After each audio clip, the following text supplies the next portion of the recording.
सभी गुरु भाई गुरु बहन जो आज इस मालूमात के मैदान में उपस्थित हैं, आप सभी के चरणों में मेरा प्रणाम है।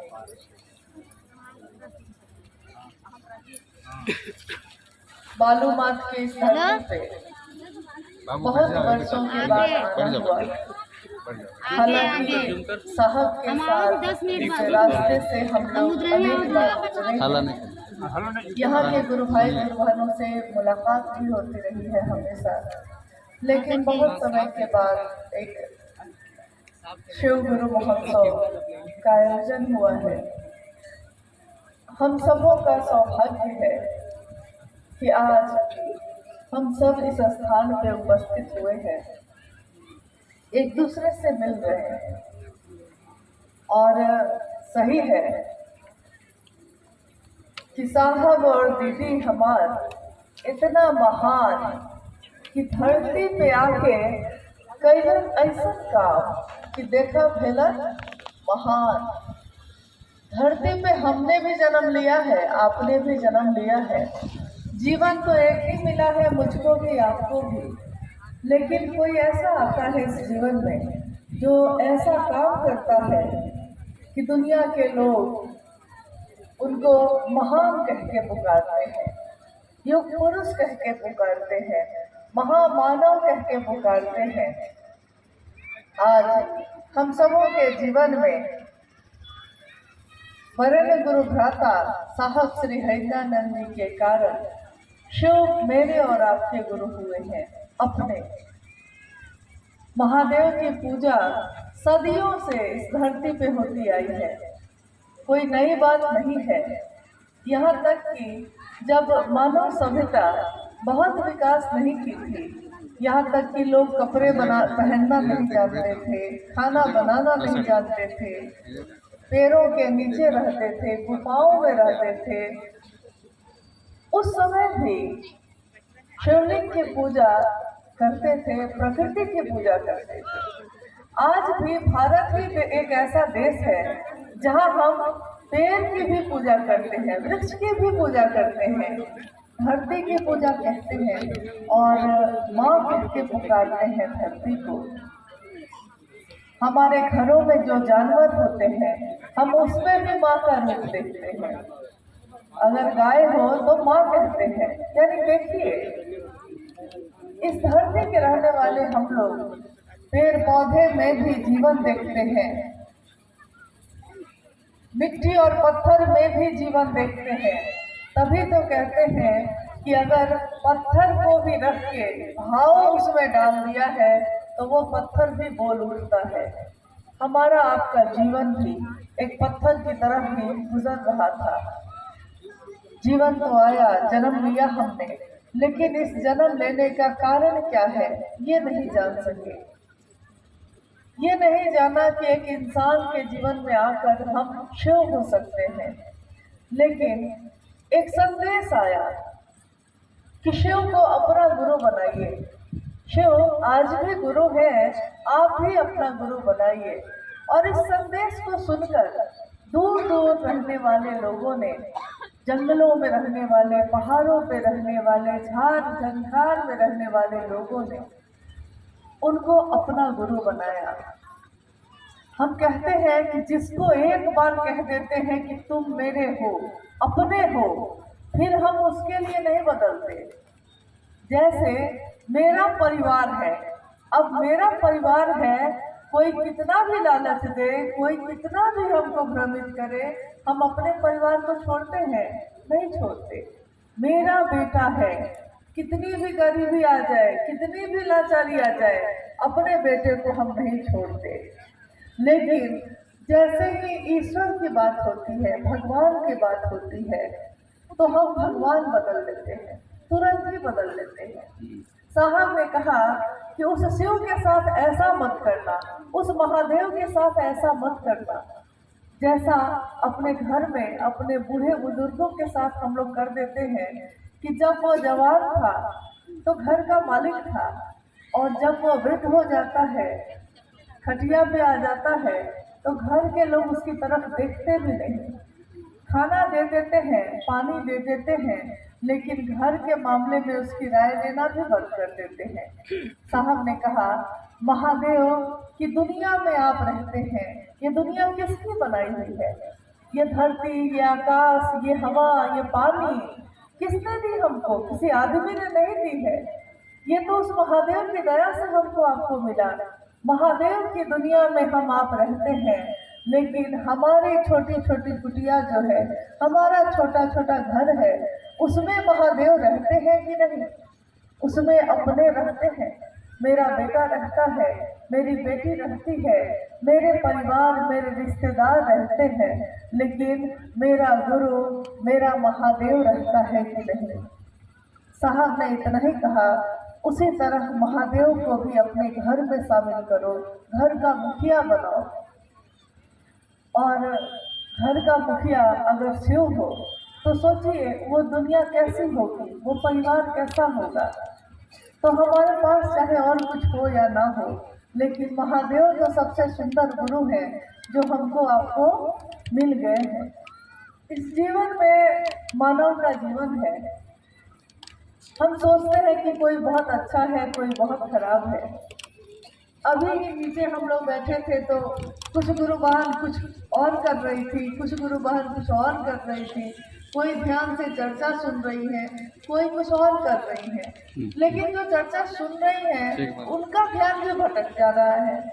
तो सोचिए कि अपनी यात्रा हमको याद नहीं आ रही, दूसरों की चिंता हमको सता रही है, अपनों की चिंता हमको सता रही है, लेकिन अपनी यात्रा भूल गए, अपनी यात्रा भूल गए। एक ही जीवन मिला है, आपके मेरे हाथ में है कि हम उस जीवन को कैसा बना सकते हैं। हम चाहे तो उस जीवन के रास्ते में कांटे ही कांटे बिछा दें, हम चाहें तो उन कांटों को फूलों में बदल दें। हम चाहते क्या है? जीवन एक ही मिला है, मानव का तन यही मिला है, फिर पता नहीं मिलेगा कि नहीं, नहीं जानते। क्योंकि जन्म लिया था उससे पहले कहाँ थे ये तो किसी को नहीं पता। जन्म जब खत्म हो जाएगा, मौत आ जाएगी, फिर कहाँ जाएंगे किसी को नहीं पता। कहते हैं ना, इस पार प्रिय मैं हूँ तुम हो, उस पार न जाने क्या होगा। हम नहीं जानते कि जब मृत्यु होती है उसके बाद हम कहाँ जाते हैं। हाँ, ये विश्वास है कि महादेव के पास से आए हैं तो महादेव के पास ही तो जाएंगे, लेकिन महादेव को वापस लौट कर क्या मुँह दिखाएंगे कि आपने तो मुझको जन्म दिया था। बड़ा पवित्र, बड़ा निर्दोष एक बच्चा जब जन्म लेता है उसको नहीं पता होता कि उसकी जाति क्या है, उसका धर्म क्या है, वो अमीर है कि गरीब है, उसको कुछ नहीं पता। लेकिन जैसे जैसे वो बड़ा होता है हम आप उसको समझाने लगते हैं, वो दूसरा है, ये अपने हैं। हम समझाते हैं, उस बच्चे को नहीं पता होता। हम बताते हैं कि हम किस जाति, हम किस धर्म के हैं। हम बताते हैं कि देखो वो अच्छा नहीं है या वो अच्छा है, लेकिन हम ये नहीं बताते उसको कि महादेव से जुड़ो। महादेव से जुड़ने वाला सबके लिए अच्छा सोचेगा। महादेव के बारे में कभी सुना है कि उन्होंने किसी का कल्याण नहीं किया हो? देवताओं का कल्याण भी अगर किया है तो राक्षसों का भी कल्याण किया है। इंसानों का अगर किया है तो नागलोक में रहने वाले जहर से भरे हुए नागों का भी कल्याण किया है। महादेव को तस्वीरों में हम लोग देखते हैं तो क्या महादेव ऐसे हैं? पता नहीं वो महादेव कैसे हैं, हम नहीं जानते।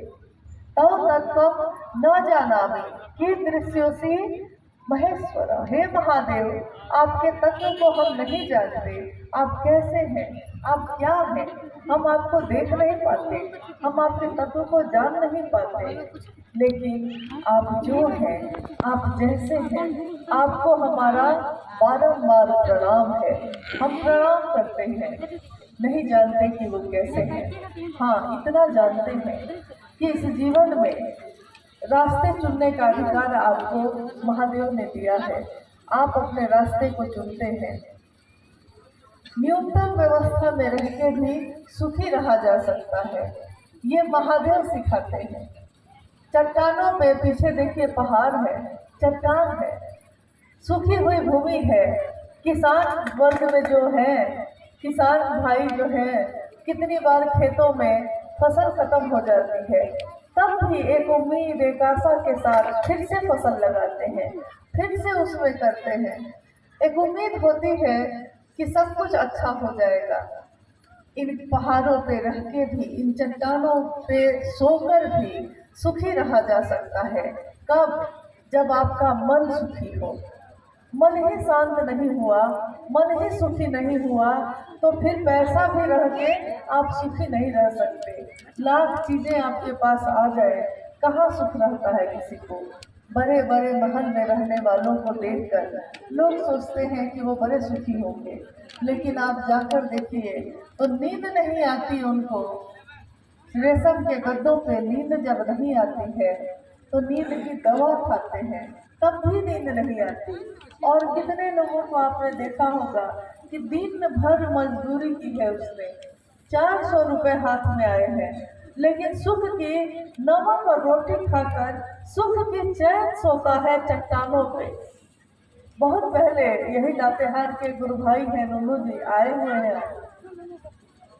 उनसे मैंने एक बार पूछा था कि आप जो लातेहार के विभिन्न जगहों पे आप लोग गुरु भाई गुरु बहन जाते हैं, महादेव की चर्चा दूसरों तक पहुंचाने जाते हैं, तो कैसे जाते हैं? क्योंकि बहुत सुविधा नहीं है, बहुत सवारियां नहीं है, और पैसे भी बहुत नहीं है कि होटल पे खा लेंगे, तो आखिर कैसे जाते हैं?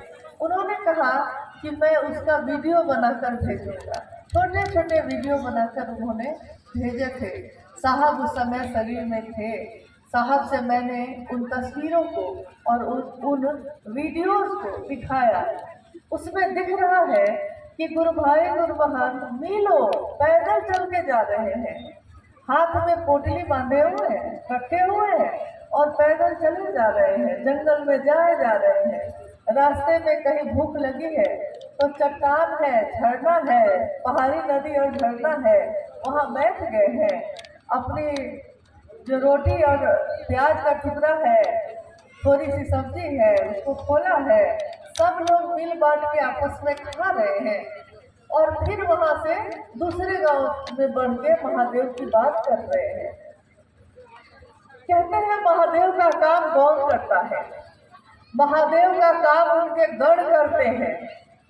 महादेव के गण आभूषण पहनकर नहीं आते, महादेव के गण महलों में नहीं रहते, महादेव के गण, महादेव के लोग चट्टानों पे रहते हैं, जैसे मेरे महादेव रहते हैं। वो झरनों का पानी पीते हैं जैसे मेरे महादेव पीते हैं। जैसे पर्वतों पे उनका परिवार दिखता है, जैसे बर्फ में भी बैठे हुए वो निहंगी शमशानी परम शांत है, वैसे ही उनके गण, उनके लोग, उनके शिष्य धरती पे विचर रहे हैं, चल रहे हैं। और साहब ने कहा कि आपको पता नहीं है शिव शिष्यों की कीमत क्या होती है। शिव शिष्यों की कीमत ये होती है कि वो चाहे तो धरती पे क्या नहीं हो, लेकिन क्योंकि वो शिव के सानिध्य में रहता है, शिव के नजदीक उसका मन रहता है, इसीलिए वो परम शांत भी रहता है। जीवन में लाख हलचल हो जाए, जीवन में लाख उतार चढ़ाव हो जाए, लेकिन वो शांत रहता है, सुखी रहता है। महादेव महादेव कहता हुआ मगन रहता है, दीवाना बना रहता है। घर द्वार भी चलता रहता है, महादेव का काम भी चलता रहता है। महादेव तुम मेरे हो जाते तो निर्वाह हमारा हो जाता, थोड़े से गुजारा हो जाता, थोड़ा सही होता मेरे पास तो हम उससे ही गुजारा कर लेते। साहब और दीदी का जीवन जब हम देखते हैं, माँ नीलम आनंद पलामू जिले की ही बेटी है। एक समय लातेहार और पलामू एक ही था, बाद में ये अलग जिला बना है, लेकिन पलामू जिले की बेटी, मनातूगढ़ में उनका परिवार एक राज परिवार, मनातूगढ़ जैसे घर में उनका जन्म हुआ। जंगल थे, चारों तरफ जंगल ही जंगल थे। जब साहब का विवाह हुआ माँ नीलम आनंद जी से, तो साहब हमेशा ये सब बताते कि उनके घर के चारों तरफ जंगल ही जंगल था। यहाँ तक कि हिरण बाघ तक नजदीक में आ जाते थे घर के, लोग छतों से देख सकते थे। यानी प्रकृति में बसा हुआ वो घर। और उस घर से निकलकर माँ नीलामानंद जब साहब श्री हरिदानंद जी के साथ दुनिया में निकली तो राज परिवार में पली बड़ी बेटी, डिप्टी कलेक्टर की पत्नी। कहते हैं ना कि ऐसी लागी लगन मीरा हो गई मगन, वो तो गली गली हरि गुण गाने लगी। ऐसी लागी लगन कि वो माँ नीलामानंद साहब हरिदानंद जी के साथ जंगलों में, पहाड़ों पे, धरती के कोने कोने में जाकर महादेव की बात करने लगी। आज हम आप यहाँ बैठे हैं, आज साहब और माँ नीलामानंद शरीर में नहीं है, लेकिन हम सिर्फ शिष्यों के दिलों में हैं। हमारा दिल ही उनका मंदिर है। साहब ने एक बार कहा भी कि शिव के शिष्य जो चलते फिरते अपने महादेव की बात कहते हैं दूसरों से, ये चलते फिरते मंदिर है, जहाँ जाते हैं अपने महादेव के नाम का दिया जलाते हैं। वो दूसरों को और कुछ दे पाए या ना दे पाए, लेकिन महादेव के शिष्य का भाव देते हैं, महादेव का भाव जगा देते हैं उसमें। और ये इतनी बड़ी चीज है जो आज तक किसी ने किसी को नहीं दी।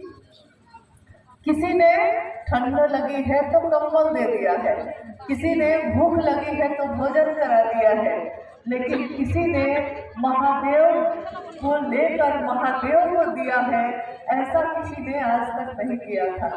लेकिन आज ये भी हुआ। हम सब शिव के शिष्य अपने साहब और दीदी के संकल्प को याद करते हैं। साहब ने हमेशा कहा कि जिस तरह गरीबी में पेट बांध के भी तुम अपने बेटे को नहीं बदलते, तुम अपने परिवार को नहीं बदलते, तुम कभी अपने महादेव को मत बदलना। महादेव एक निष्ठता चाहते हैं, महादेव प्रेम की भरा है, वो प्रेम और समर्पण। तंत्र का मतलब भी यही होता है, प्रेम और समर्पण। किसी भी रिश्ते में प्रेम और समर्पण ही होता है। आपने देखा होगा कि किसी से प्रेम हो जाए किसी को तो वो कहता है कि तुम मुझको न चाहो तो कोई बात नहीं है, लेकिन गैर को चाहोगी तो मुश्किल होगी।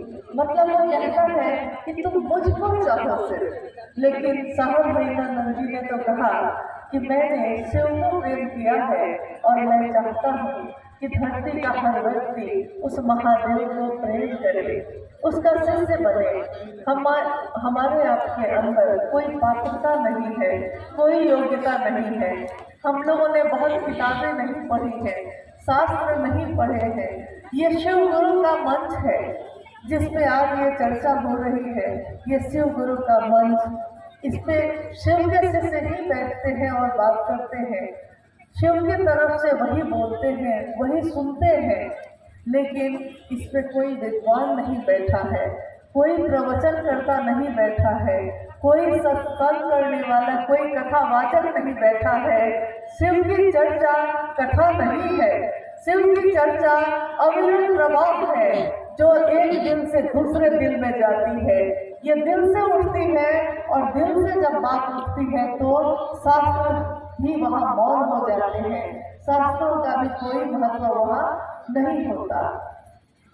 जैसे एक माँ से पूछिए, एक माँ से कोई पूछे कि तुम अपने बेटे को कितना प्रेम करती हो बताओ, वो बताने लगती है। आप कहिएगा कि लिखकर बताओ, तो वो कहेगी कि प्रेम इतना है कि लिखने में शब्द कम पड़ जाएंगे। वैसे ही शिव के लिए जो प्रेम जगाया है साहब ने हमारे आपके हृदय में, वो प्रेम ऐसा है कि ये पूरी धरती का कागज बन जाए, ये पूरा समंदर जो है वो जल बन जाए, स्याही बन जाए। और स्वर्ग का एक पेड़ होता है पारिजात, पारिजात नाम का पेड़, उसकी लेखनी बना दी जाए, कलम बना दी जाए। और अभी सरस्वती पूजा आने वाली है, माँ शारदा विद्या की देवी, माँ शारदा स्वयं बैठे और शिव का गुणगान लिखने बैठे तो कागज धरती बन जाएगी लेकिन तब भी गुणगान लिखा नहीं जा सकेगा, इतने गुणगान हैं। शिव के विविध रूप है, शिव के अनेक रूपों को धरती ने पूजा है। नीलकंठ है वो, त्रयंबकम है वो, पिनाकी भी है। शिव का एक रूप है जिसमें वो धनुष और बाण लेकर चल रहे हैं, और शिव का एक रूप वो भी है जिससे में वो त्रिशूल लेके चल रहे हैं। शिव का एक रूप वो भी है जिसमें कलंकित चंद्रमा उनके सिर पे विराजमान है, जहर रखने वाला नाग उनके गले में सुशोभित है, और उनके आसपास में जो बैठे हुए दिख रहे हैं वो सब शिव भाव में है। कौन है वो? उनका परिवार एक दिखता है, तस्वीरों में जो दिखता है शिव की शक्ति भगवती उनके पास बैठी है, उसकी सवारी है बाघ। महादेव का सवारी है बसहा। उनका एक पुत्र कार्तिकेय है, उसकी सवारी है मोर। एक पुत्र है जिसकी सवारी है चूहा। स्वयं शिव के गले में नाग है जो जहर रखता है और डस ले तो कोई जीवित नहीं बच सकता। देखिए, बसहा को शेर बसहा को खा जाता है, बाघ उसको खाता है, बैल को खा जाता है, सांप चूहा को खा जाता है, मोर सांप को खा जाता है। ये सारे एक दूसरे से घृणा करने वाले हैं, जीवित खा जाने वाले हैं। ऐसे ही लोग अगर शिव भाव में बैठते हैं तो वो परम शांत हो जाते हैं। हम और आप इंसान हैं, इंसान का जीवन है हमारा आपका, और एक इंसान तो जहर नहीं रखता, एक इंसान दूसरे इंसान को जीवित खा नहीं जाता, लेकिन तब भी हम इंसान होकर इंसान को प्रेम क्यों नहीं दे सकते? हम मानव होकर शिव से प्रेम क्यों नहीं कर सकते? हम दुनिया में नफरत क्यों फैलाएं? हम दुनिया में प्रेम क्यों नहीं फैला सकते? और महादेव से जुड़ा हुआ मन प्रेम ही तो बनेगा। साहब और मानीला मादन जी ने क्या बांटा हमारे आपके बीच? घृणा नहीं बांटी, प्रेम बांटा। कहा कि एक दूसरे का साथ देना। और देखिए, महादेव की मनसा से जब आप बैठे होते हैं, अभी है तो ठंड का मौसम, लेकिन थोड़ी देर पहले कितनी गर्मी लग रही थी, और महादेव होते होते ये हवाएं भी ठंडी हो गई। महादेव की बात हो तो हवा भी अपनी गर्मी भूलकर ठंडक ले आती है। हमारा आपका मन तो इतना भी गर्म नहीं है, इतना भी जलने वाला नहीं है, तो महादेव की बात करने वाले लोग धरती के लोगों में प्रेम बांटेंगे, एक दूसरे का साथ देंगे, सुंदरता बटेगी, जीवन शिवमय होगा, सुखमय होगा, सबका सुख होगा, सबका कल्याण होगा। इससे ज्यादा एक महादेव अपने शिष्य के लिए क्या दे सकते हैं? वो महादेव जब गुरु होंगे अपने शिष्य को अपने जैसा बनाएंगे। महादेव ने किसी का अकल्याण नहीं किया है, हमेशा दूसरों के लिए किया है। खुद चाहे उनको जो भी दुनिया ने दिया, उन्होंने दुनिया को हमेशा अमृत दिया है, तो हम अमृत दे सकते हैं थोड़े। अभी आपने सुना भी शिव के शिष्यता की पृष्ठभूमि, व्याप्ति, प्रयोजन, इस पे बात हो रही थी जब हम लोग यहाँ पहुंचे थे। शिव के शिष्यता, साहब ने आखिर शिव को गुरु क्यों बनाया? क्या मिलना था उनको? क्या महादेव उनको इस धरती पे जो पैसे हैं वो देने वाले थे? क्या महादेव इस धरती के सोना चांदी देने वाले थे? क्या महादेव लंका सोने की बनाकर महादेव अपने शिष्य को देने वाले थे? ऐसा कुछ भी नहीं था। लेकिन शिव ने जो अपने शिष्य को दिया, अद्भुत दिया, अप्रतिम दिया। विश्व के मानव को सबसे सुंदर उपहार मिला। हमारे हाथों में और कुछ भी नहीं है, हमारे हाथ जगत के लिए खाली है, लेकिन इस हाथ में महादेव की शिष्यता भरी हुई है, और इसकी कीमत इतनी ज्यादा है, इसकी कीमत इस धरती के लोग नहीं चुका सकेंगे। इन हवाओं की कीमत कोई नहीं चुका सकता। जो पानी हम पीते हैं बेशकीमती है वो, उसकी कीमत कोई नहीं चुका सकता। इस मिट्टी पे जो बैठे हैं, इस मिट्टी की एक परत को बनने में करोड़ों वर्ष लगते हैं। आज तक धरती पे इतनी चीजें बन गई, हवाई जहाज, रॉकेट सब बन गया, लेकिन मिट्टी कोई नहीं बना सका। न मिट्टी बना सका, न पानी बना सका, न हवा बना सका, न आग बना सका, न ये आकाश बना सका। महादेव जो बना देते हैं, फिर वो धरती के लोग नहीं बना सकते। महादेव जो दे सकते हैं, उसकी कीमत इस धरती के लोग नहीं चुका सकते।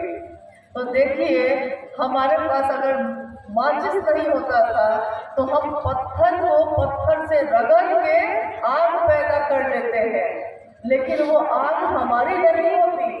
आग कहाँ से आई और आग कहाँ चली गई? हमारी तो आग नहीं थी वो। तो सोचिए कि वो महादेव क्या दे सकते हैं हमको, आपको, और हम क्या मांगते हैं महादेव से। महादेव सब कुछ दे सकते हैं, स्वयं शिव बना सकते हैं, और हम शिव से ही मांगते हैं 1 किलो चीनी। पेट में दर्द है वो ठीक कर दीजिए महादेव, नहीं दया कर दीजिए कि नौकरी मिल जाए। अरे ये तो 70-80 साल के जीवन का उपाय कर रहे हैं आप, लेकिन जो जीवात्मा हमारे आपके अंदर है, उसकी यात्रा, उसका जीवन तो हजारों साल का है। उस यात्रा का क्या होगा, उसके बारे में तो कभी नहीं सोचते। अभी मेरी मौत हो जाए तो मेरे पास जो भी है मेरे लोगों में बांट दिया जाएगा।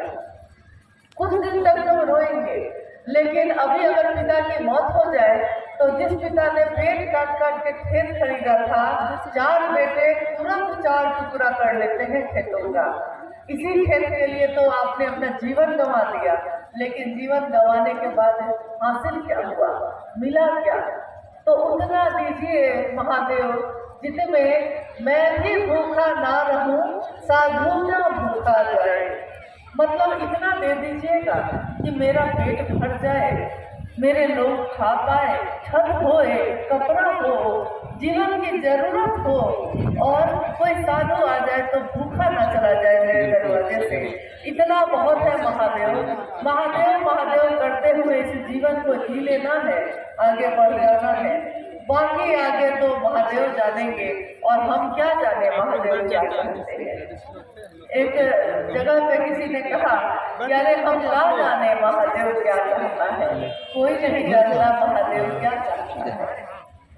आइए हम लोग कुछ जिज्ञासाओं पे बात करते हैं, जो यहाँ के क्षेत्र में अगर कोई समस्या, कोई बाधा या कोई ऐसी जिज्ञासा जो शिव के लिए हो, वो आई हो, तो हम उस पर बात करने की कोशिश करते हैं। जिज्ञासा है, बालूमाथ के गुरु भाई हैं नागेंद्र जी। शिव गुरु महोत्सव एक पूर्णता आध्यात्मिक आयोजन है, कैसे, कृपया समझाया जाए। शिव गुरु महोत्सव एक पूर्णता आध्यात्मिक आयोजन है। आपने देखा होगा अभी लोग थोड़ा ज़्यादा है तो मंच भी बनाने की जरूरत पड़ जाती है, लेकिन अगर लोग कम हो तो हम मंच भी नहीं बनाते। चौकी पे बैठ के, चादर पे बैठ के, धरती पे बैठ के महादेव की बात हम लोग कर लेते हैं। कोई कर्मकांड नहीं। कर्मकांड का अर्थ होता है कि सब कुछ जुटाना पड़ता है। पूजा है तो पूजा में आप फल फूल रखिए, जल चढ़ाइए, सब कुछ जुटाइए, नहीं पूजा करने का विधि विधान सब कुछ करिए। लेकिन शिव की चर्चा में ऐसा कोई कर्मकांड नहीं है। ऐसा क्यों है? क्योंकि पूजा तो हम अपने घरों में करते ही हैं, मंदिरों में करते ही हैं, और पूजा गलत नहीं होती। कभी भी ईश्वर की पूजा हमारा भगवान ही करती है, लेकिन वो पूजा कैसे हो ये गुरु बताते हैं। गुरु है स्वयं शिव। शिव बताएंगे कैसे आप, क्योंकि वो तो दिखाई नहीं दे रहे। तो महादेव अपने शिष्यों के माध्यम से ही ज्ञान देने की जिम्मेवारी हम करते हैं। शिष्यों के माध्यम से ही एक शिष्य दूसरे शिष्य को सिखाता सिखाता है। कोई पूरा ज्ञान नहीं रखता, लेकिन आपने देखा होगा कि शिव चर्चा करते समय बहुत बार ऐसा हुआ होगा कि आपसे किसी ने कुछ पूछा होगा, आपको इसका जवाब नहीं आता था।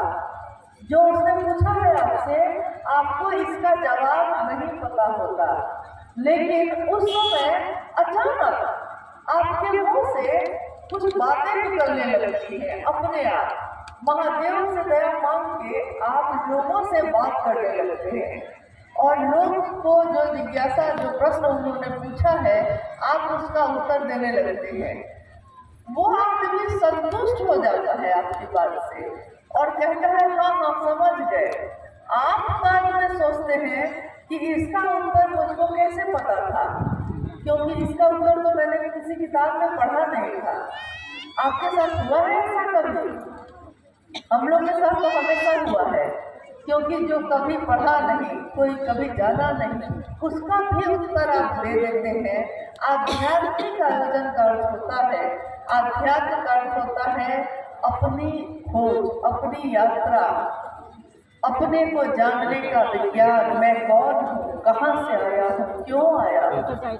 और इसी खोज के लिए जो शिव की चर्चा हो रही है, शिव की बात हो रही है, उसके लोगों के द्वारा, उन लोगों के द्वारा एक आयोजन करना, तो इसमें पूर्णतः इसमें शिव चर्चा से संबंधित बातें भी होती हैं।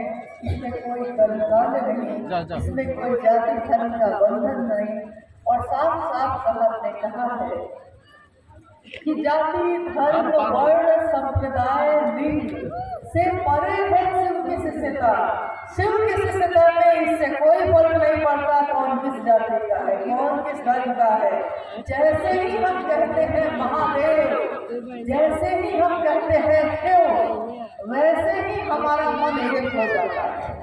महादेव ने धरती बनाई एक, सूरज इस धरती का है एक, ये मिट्टी भी एक है, एक तत्व है। एक ही तत्व से सब चीजें बारी बारी से बनी है। 5 तत्वों से ये दुनिया बनी, 5 तत्वों से ये लोग बने, हमारा आपका शरीर बना है। महादेव ने हर चीज एक जैसी बनाई है। पैदा होने का आपने कभी सुना है क्या कि किसी और धर्म के लोग किसी और तरह से पैदा होते हैं, किसी और जाति के लोग किसी और तरह से पैदा होते हैं? ऐसा कभी नहीं होता। सबके इस जन्म में लेने का, इस धरती में पैदा होने का तरीका एक ही है। जीवन को जीने का, शरीर में खून जो दौड़ता है, सबके शरीर में एक जैसा ही दौड़ता है। और नाखून बढ़ते हैं तो एक जैसे ही बढ़ते हैं। बाल कटाना पड़ता है सबको, सबके बाल बढ़ते हैं, लोग कटाते हैं, बाल भी बढ़ते हैं। महादेव ने कोई अंतर नहीं किया है, तो कैसी जाति कैसा धर्म? जैसे ही हम कहते हैं शिव की शिष्यता, हम सबका मजहब, हम सबका धर्म, हम सबकी जाति एक है। शिव की शिष्यता, शिव के शिष्य, शिव हमारे गुरु और हम उनके शिष्य, और यही संदेश हम धरती के हर लोगों को देते हैं। इन चीजों ने हम लोगों को बांटा है। महादेव हम सबको एक करे, एक जैसी सोच रखें, हम एक ही हमारी सभा हो, एक ही भाव हमारे आपके हृदय में चलते हो, हम सब एक दूसरे को प्रेम करें। ये एक विशाल परिवार, ये धरती का परिवार, शिव शिष्यों का परिवार, जिसमें शिव स्वयं बसते हैं। ऐसे ही परिवार का सपना साहब जी ने देखा है, और ये लोग ऐसा चल रहे हैं, ऐसा कर रहे हैं। हम लोगों को याद नहीं आता कौन किस जाति का, हमको ध्यान नहीं है कौन किस धर्म का। गुरु और शिष्य परंपरा में जाति धर्म के बंधन टूट जाते हैं, ये सीमाएं टूट जाती हैं, क्योंकि गुरु गुरु होता है और शिष्य शिष्य होता है। गुरु ज्ञान देता है, शिष्य ज्ञान लेता है, बस इतना ही रिश्ता होता है, और बाकी कोई रिश्ता नहीं होता। शिव शिष्यता इंसान को इंसान से प्रेम करना सिखाती है। शिव की शिष्यता शिव से एक मेघ होने की विधा है, इसके अलावा कोई और भी बात इसमें नहीं है। इसीलिए शिव के शिष्यों के द्वारा किया हुआ कोई भी आयोजन पूर्णतया आध्यात्मिक होता है, इसमें दूसरी कोई बात नहीं होती। धरती की कोई बात नहीं। ये धरती पीतल की, ये पीतल के जैसे चमक है इसमें, लेकिन ये बस कुछ दिन का ही बसेरा है, कुछ दिन के लिए रहना है और फिर चले जाना है। तो इस धरती के सोच में कितना दिन रहेंगे? हाँ, ये धरती महादेव ने बनाई, पैदा हमको आपको महादेव ने किया है, तो रहने के लिए पैदा किया है तो हम रहेंगे। भोग दिया है भोगने के लिए तो भोगिए, लेकिन भुक्त मत हो जाइएगा। भोग लेना और भुक्त हो जाना दोनों दो बात होती है। भोग लेना मतलब कि गाड़ी खरीदी थी कि इसको भोगेंगे, गाड़ी रहेगी तो सुविधा रहेगी, लेकिन गाड़ी में एक निशान हो जाए, कोई उसमें लकड़ी से एक निशान बना दे तो हमारा मन घोर हो जाता है ना। कुर्ता खरीदा था, पैंट शर्ट खरीदा था पहनने के लिए, भोग के लिए, पहनने के लिए, जा रहे थे झाड़ी में कांटा था, पकड़ लिया कपड़ा को, थोड़ा सा कपड़ा फट गया, मन घोर हो गया, मुक्त हो गए। अब सोचने लगे कि कैसे इसको ठीक करें। अब हर चीज लिया था, घर बनाया था खुद भोगने के लिए। मेरे संबंध में एक परिवार है, एक घर है, जिन्होंने एक बहुत सुंदर घर बनाया, महंगा पेंट किया उसमें, और जब बातचीत हुई तो उन्होंने कहा कि मैंने सबसे अच्छा पेंट है वो करवाया है। और जब हम लोग उनके घर गए तो पूरे समय वो हम लोग के पास नहीं बैठ के यही देखने के लिए चारों तरफ घूमते रहे कि बच्चे जो घूम रहे हैं कहीं उनकी दीवार में, घर की दीवार में बच्चा लोग कहीं कुछ गंदा न लगा दे। तो मैंने उनको कहा कि दीवार बनाई थी भोगने के लिए, घर बनाया था रहने के लिए, तो अब तो घर ही आपको भोग रहा है, आप तो घर न भोग सके, तो भोगने के लिए बनाया है तो भोगे कैसे, लेकिन मुक्त नहीं हो जाएंगे, उसकी चिंता में अपनी यात्रा नहीं भूल जाएंगे। इसीलिए आध्यात्मिक आयोजन आध्यात्मिक भी होता है। आगे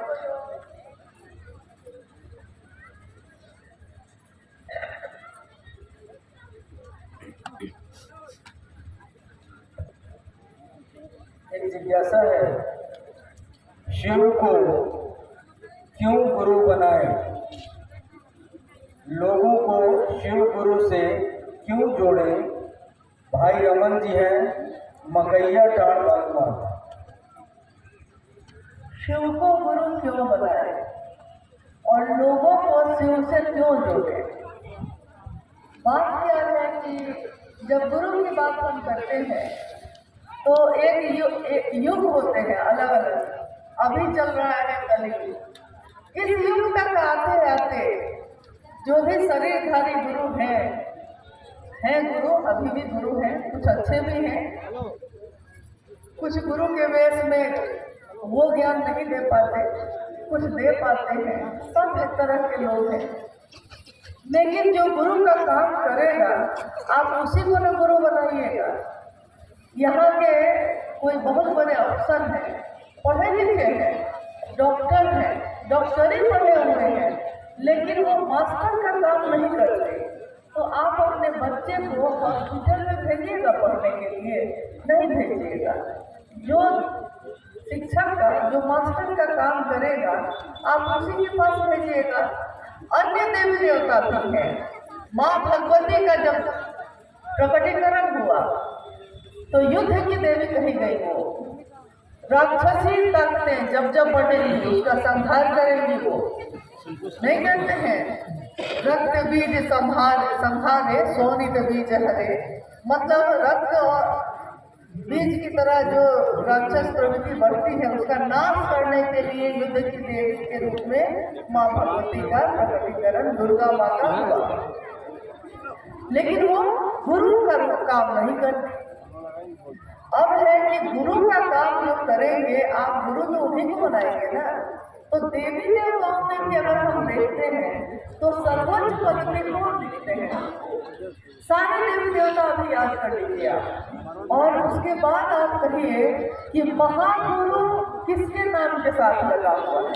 किसी के नाम के साथ महागुरु लगा हो, जगत गुरु लगा हो, आदि गुरु लगा हो, एकमात्र महादेव के नाम के साथ लगा हुआ है महाकाल, महामृत्युंजय, महायोगेश्वर। यानी कोई भी चीज जो इस धरती पे है उसमें सबसे ऊपर में कौन बैठा है? तो वो महादेव स्वयं बैठे हैं। इस छोटे से पहाड़ पे कोई इधर से चढ़े, लेकिन ऊपर कौन बैठा है? तो वो महादेव स्वयं बैठे हैं। जब गुरु की संख्या में हम जाते हैं तो गुरुओं के भी गुरु है शिव, सदगुरुओं के भी गुरु है शिव। जगत के गुरु कौन है? तो शिव। उनको कहा गया जगत गुरु। जगत गुरु को प्रणाम करते हैं हम लोग। शंकर पड़ा ही नाम इसलिए कि ज्ञान देने के कारण तू शंकर है, तू ज्ञान देता है इसलिए तेरा नाम शंकर है। संभवे गुरुवे नमः, तुम त्रिभुवन गुरु वेद बखाना। यानी जहाँ भी बखान है वहाँ क्या कहा जा रहा है कि महादेव गुरुओं के भी गुरु हैं। हम कहेंगे कि जब हमारा काम छोटे मोटे गुरु से चल सकता है तो हम महादेव को गुरु क्यों बनाएं? लेकिन अब मामला ये है कि बीमारी छोटी मोटी हो तो कोई डॉक्टर ठीक कर सकता है, लेकिन बीमारी अगर गंभीर हो गई हो तो डॉक्टर के बस में अब नहीं है। तब डॉक्टर भी कहता है कि दवा तो हम दे देंगे लेकिन थोड़ा दुआ की भी जरूरत है, यानी ईश्वर से थोड़ा प्रार्थना करें। वो भी कह देता है। साहब ने कहा जब सबसे सुंदर गुरु स्वयं शिव ही उपलब्ध है, हम प्रकृति में शिव की पूजा करते हैं, हम शिवलिंग के रूप में उन्हीं की पूजा करते हैं, हमारे घर के कुल देवता देवी में वही है, जब धार संहार में भी वही है, हर जगह वही है, तो उस गुरु के रूप में भी वही है, तो उनको ही गुरु हम क्यों नहीं बनाए? अब रही बात कि गुरु तो बना लिया है, लेकिन दूसरों से करने की क्या जरूरत है? दूसरों से क्यों कहें? सही बात है, महादेव को प्रचार की जरूरत तो है नहीं, लेकिन अच्छी चीज बतानी पड़ती है इंसान को। आप गौर कीजिएगा कि जब घर में बच्चा होता है तो बच्चा जब बड़ा होने लगता है और घर में कोई आते हैं तो बच्चे को सिखाना पड़ता है, बउआ उठो, चचा आए हैं, पाँव छू के प्रणाम करो। तो बच्चा उठता है, पाँव छू के प्रणाम करता है। बदमाशी करने के लिए उसको नहीं सिखाना पड़ता, सारी बदमाशी करके आ जाएगा। लेकिन अच्छा काम जब भी आप कहिएगा तो अच्छा काम करने के लिए सिखाना पड़ता है, शैतानी करने के लिए नहीं। जैसे आप देखिएगा कि गलत काम करना है तो कोई मुहूर्त नहीं निकालता। कभी सुना है गलत काम करने के लिए कोई मुहूर्त निकाल के बैठा है, लेकिन जब अच्छा काम करना है, शादी ब्याह करनी है, श्री प्रवेश करना है, कहीं की यात्रा करनी है, तब देखिएगा कि लोग मुहूर्त निकालेंगे उस समय। सुंदर समय कौन है? गलत काम के लिए नहीं निकाले, सुंदर काम के लिए आप निकाले। तो महादेव की बात तक पहुंचाने के लिए हमको इसलिए इस काम को करना चाहिए क्योंकि अच्छा काम एक दूसरे को सिखाना पड़ता है, और अगर जबरदस्ती भी किसी का भला करना पड़े तो कर देना चाहिए। जैसे बहुत लोग ऐसे हैं जो बीमार पड़ेंगे हॉस्पिटल नहीं जाते हैं, तो आप उनके चिंतक हैं तो आप क्या करते हैं? आप उनके घर पे उनके पास जाते हैं तो कहते हैं कि डॉक्टर से दिखाए हैं, वो कहते हैं कि नहीं ठीक हो जाएगा, आप जबरदस्ती उसको लेके डॉक्टर के पास जाते हैं। शुभ चिंतक है, शुभ सोचते हैं उसका। जबरदस्ती भी अगर अच्छा काम करना पड़े तो कर लेना चाहिए। महादेव गुरु हो जाए और हमारा मन का बीमारी सब ठीक हो जाए, हमारे मन की सारी बीमारी ठीक हो जाए, अगर ऐसा हो सकता है तो हम जबरदस्ती भी अगर करना पड़े हमको तो हमको ये काम कर लेना चाहिए। जबरदस्ती में भी अगर प्रेम हो सकता है तो हो जाए, कोई दिक्कत नहीं है। और महादेव से प्रेम होगा तो उसका सुख भी होगा, कल्याण भी होगा। आप उसको चाहे और कुछ दे पाए नहीं दे पाए, महादेव तो दे सकेगा। इसलिए महादेव की बात दूसरों तक पहुँचाइए। और ये शिष्य के रूप में गुरु दक्षिणा का काम भी करता है। जब किसी को आप गुरु मानते हैं तो आप उसको गुरु दक्षिणा देना चाहते हैं। गुरु शिष्य परंपरा में ये होता है, गुरु को दक्षिणा देनी पड़ती है। महादेव गुरु है, हम सब उनके शिष्य हैं। अब बताइए, महादेव गुरु दक्षिणा मांग रहे हैं, क्या दीजिएगा? क्या दे सकते हैं हम उनको? गुरु को गुरु दक्षिणा में क्या दे सकते हैं? दीक्षा तो आ गया है, दीक्षा तो हो गई है। मन में विचार आना कि शिव मेरे गुरु है, यही है दीक्षा। अब है कि गुरु दक्षिणा भी देनी पड़ेगी, तो गुरु दक्षिणा में हम लोग उस महादेव को क्या दे सकते हैं? जो देंगे वो कम ही होगा। हाँ, यही अभी गुरुवार बोली कि शिष्य बना कर देंगे। एक शिष्य अपने गुरु को शिष्य का उपहार ही तो दे सकता है, गुरु देता है। इसके लिए भी शिव के शिष्य अपने गुरु शिव की चर्चा दूसरों से करते हैं, ताकि स्वयं भी शिव शिष्य बन सके, दूसरे भी बन सके। दूसरे को स्टेशन पहुंचाने में हम खुद भी स्टेशन पहुंचते हैं। दूसरों से शिव की चर्चा करने में मेरा मन भी शिव की तरफ चलता है।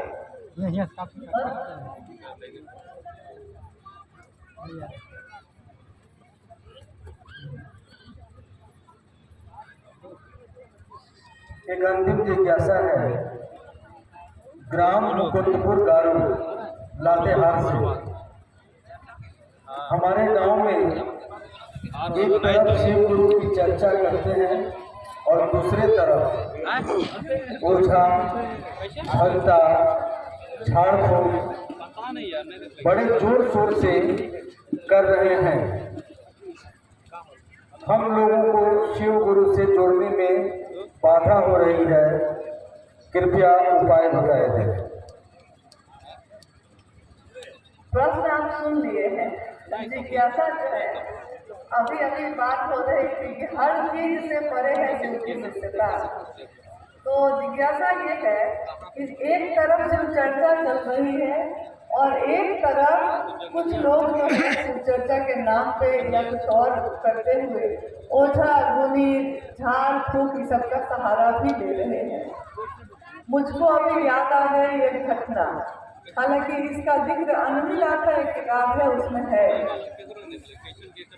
साहब और दीदी के जीवन की घटना है ये, थोड़ा कम शब्दों में सुनाते हैं आप। साहब उस समय वीडियो थे, कार्यालय गए हुए थे। माँ नीलमानंद घर में थी, तो माँ नीलमानंद साधु संत के वेश में अगर कोई आता सबका सम्मान करती थी, साधु संतों का भी बहुत सम्मान करती थी। तो एक दिन जब साहब कार्यालय से अपने घर में आए तो उन्होंने देखा कि एक व्यक्ति उनके घर में अंदर ड्राइंग रूम में बैठा हुआ है, जिसने पूरा हड्डी उड्डी की माला जो है पहन लिया, पहन के बैठा हुआ है और एकदम काला काला कपड़ा, लाल लाल चंदन, हड्डी की माला, रुद्राक्ष सब पहन के बैठा हुआ है। और अंदर घुसते घुसते साहब ने देखा कि माँ नीलमानंद जी ने 500 रुपये उस समय बहुत होते थे, कुछ पैसे उनके तरफ बढ़ाए हैं। साहब ने देख लिया तो बैठने के बाद साहब ने कहा कि महाशय कौन है? तो माँ नीलमानंद उस समय, अनुभव जो आए हुए हैं उनकी तबीयत थोड़ी खराब थी उस समय, तो उन व्यक्ति ने उनको कहा था कि हाँ हम जो है कुछ पूजा पाठ कर देंगे तो अच्छा हो जाएगा कुछ। तो इसके लिए नहीं कि वो कर देता, साधु का सम्मान कर रही थी वो, तो उन्होंने कहा कि ठीक है कर दीजिएगा कोई बात नहीं। हालांकि उनको जरूरत नहीं थी इसकी, लेकिन एक नारी का स्वभाव, एक महिला का स्वभाव जो होता है, करुणा ममता रहती है, तो उन्होंने कहा कि जब कह रहे हैं चलिए आप भी कर दीजिएगा क्या होगा। लेकिन साहब का स्वभाव तो वैसा नहीं था, उनका तो था घोड़ी वाला स्वभाव। वो जब घुसे उन्होंने देखा और कहा कि नीलम इनको भोजन उजन कराओ। तो माँ जो है, माँ नीलम आनंद जी को शक तो हुआ इस बात पे कि बात क्या है कि ये हमको अंदर खाना के लिए भेजने लगे हैं, लेकिन शक से देखते हुए वो अंदर चली गई। जैसे ही वो अंदर गई, साहब ने उसको कहा कि जो पैसा लिए थे अभी अभी निकाल के सीधे बाहर रख दो, और ये जो गले में जो चीज है ना सब उतारो और यहाँ रख दो, और सीधे यहाँ से बाहर भागना, नहीं तो जेल में डालेंगे सीधे। अब वो घबरा गया बेचारा, सब उतार के रख भी चुका था वो। लेकिन तब तक माँ नीलम आनंद आ गए, तो उन्होंने साहब से कहा कि आप सबको डरवा क्यों देते हैं? अरे जब मैंने पैसा दे दिया है तो कोई बात नहीं, देने दीजिए। तो खैर वो चले गए, आई गई बात हो गई। बात ये नहीं है कि तंत्र नहीं होता, तंत्र है, लेकिन तंत्र का अर्थ ही होता है प्रेम और समर्पण। तंत्र का अर्थ ये सब नहीं है ओझा मुनि झाड़ फूक। जब आपके गुरु शिव स्वयं ही आचार्येंद्र हैं, महातांत्रिक भी वही है, तंत्र के भी ईश्वर कौन है? तो शिव स्वयं है। तंत्र के भी की भी जितनी धाराएं हैं वो कहाँ से निकली है? तो शिव से ही निकली है। जब राजा ही आपका अपना है, जब शिव ही अपना है, तो बाकी हमको किससे झलवाना है, किससे फुकवाना है? इसकी जरूरत कहाँ है? नहीं, एक बार एक राजा मुनादी करवा दिया। मुनादी मतलब समझ रहे होंगे आप, मुनादी मतलब होता है एक गांव में ढोल जैसा रहता है, उसको बजा बजा के गांव के लोगों को इकट्ठा किया जाता है एक जगह कि भाई सबको आइए, कोई सूचना देनी है। तो एक राजा ने मुनादी करवाई अपने राज्य में कि अगले दिन कल मैं अपने महल का दरवाजा खोल दूंगा, और मेरे महल में कल जितने भी लोग आएंगे वो सारे लोग जो छू लेंगे हाथों से, जो भी छू लेंगे वो चीज उनकी हो जाएगी। अब जैसे ही राजा के लोगों को ये पता चला कि राजा अपने महल में हर चीज देने को तैयार है, जो छू लेंगे सो मिल जाएगा, तो सुबह सुबह पूरे राज्य की जनता जो है महल के दरवाजे पे पहुंच गई। महल का दरवाजा खुला, प्रजा जो है, जनता अंदर घुसी। कोई दौड़ के राजा का जो सिंहासन है, जो सोना का बना हुआ है, कोई उसको छूता है, कोई चांदी का बना हुआ सिंहासन है उसको छूता है, कोई बर्तन सोना का छू रहा है, कोई कुछ छू रहा है, जिसको जो छू रहा है मिल जा रहा है। और राजा अपने कुछ सिपाहियों के साथ एक तरफ कोने में खड़े होके सबको देख रहे हैं। एक व्यक्ति उस भीड़ में से तेजी से राजा की तरफ बढ़ा, राजा की तरफ आने लगा। तो सिपाही लोग जो थे राजा के पास, उन्होंने रोका, कहा कि राजा के पास क्यों जा रहे हो? लेकिन राजा ने देख लिया, तो राजा ने कहा कि आने दो। राजा को लगा कि शायद कुछ मांगना चाहता होगा, तो वो तेजी से राजा के पास आया और सीधे राजा को ही छू दिया, गया और सीधे राजा को छू दिया। अब तो सारे लोग स्तब्ध हो गए, इसने तो राजा को ही छू दिया है, तो जो राजा हो गया उसका, तो राजा की सारी चीजें किसकी हो गई? उसी की ना। जब राजा मेरा तो उसकी सारी चीज भी मेरी, जब शिव मेरा तो शिव की सारी चीज मेरी, जब शिव मेरा तो उनकी दया, उनकी धाराएं जितनी भी है, चाहे वो तंत्र हो, चाहे वो मंत्र हो, चाहे वो पुण्य की साधना हो, उपासना हो, क्या ऐसा है जो शिव के शिष्य को उपलब्ध नहीं होगा, लेकिन वो मेरा हो जाए तब होगा ऐसा। और वो मेरा कैसे हो सकता है? मन ही मन उस शिव से दया मांगोगे। हे शिव, आप मेरे मशीन की तरह नहीं, आदमी की तरह, मशीन की तरह सीधे रखिएगा मत इसको, अपने मन में थोड़ा भाव लाइए और उस भाव से पुकारिए स्वभाव से चिदानंद होइए, पुकारिए स्वभाव से। हे शिव, आप मेरे गुरु हैं, मैं आपका शिष्य हूँ, मुझ शिष्य पर दया कर दीजिए, मुझ शिष्य पर दया कीजिए। मैं किसी की बेटी हूँ, मैं किसी की पत्नी हूँ, मैं किसी की बहू, किसी की कुछ, लेकिन शिव को कहते हैं कि मैं आपकी शिष्य हूँ, मुझ शिष्य पर दया कर दीजिए। और शिव की दया हो जाए तो क्या ऐसा है जो इस भूतल पे उपलब्ध नहीं होगा? कीम न शुद्धते भूतले, क्या ऐसा है जो इस भूतल पे सिद्ध नहीं हो सकता? मन मजबूत होता है तो शरीर की बीमारियां ठीक होती हैं। साहब ने अपने किताब में लिखा भी है, चर्चाओं में उन्होंने कितनी बार कहा कि मनुष्य की शारीरिक शक्ति से भी बलशाली होती है उसकी मानसिक शक्ति, और उसकी मानसिक शक्ति से भी बलशाली होती है आध्यात्मिक शक्ति। शरीर पे उन्होंने कहा कि एक गांव में आग लगा तो गांव में एक व्यक्ति सालों से लकवाग्रस्त था, लकवा मारे हुए था उसको, तो वो अपने बिस्तर से हिल नहीं सकता था, खाना पानी लैट्रिन पेशाब सब बिस्तर पे ही होता था सालों से। एक दिन आग लग गई तो झारखंड में जैसे एक घर यहाँ है, दूसरा घर वहाँ है, कहीं लग भी जाएगा तो दूसरे घर तक नहीं पहुँचेगा, लेकिन बिहार में चले जाइएगा तो एक घर यहाँ तो दूसरा घर उसी के दीवार में चढ़ा के बना लगता है। अगर एक में लगा तो बारी बारी से सब में लगने लगेगा। तो वहाँ की घटना है